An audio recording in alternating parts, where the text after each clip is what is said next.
देतो आणि अजून पैसा तुम्हाला आणून देतो. शेतकऱ्यांना नागरा बसवतो, शेतकऱ्यांना उघडा बसवतो आणि अजून पैसा तुम्हाला आणून देतो.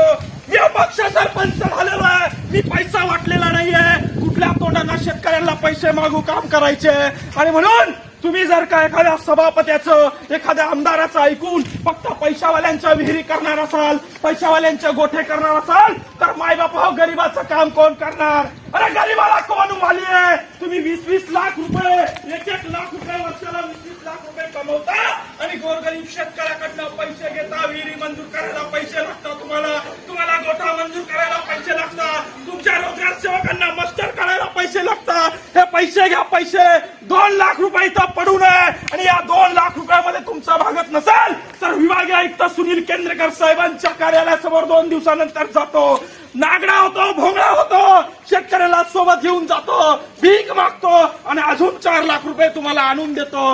माझ्या 20 विहिरी आहे, मी गेवराई पायगा गावचा सरपंच आहे. नियमानं जर तुम्ही माझं काम करत नसाल तर या पद्धतीने मी माझं काम करून घेणार आहे. जय जवान, जय किसान.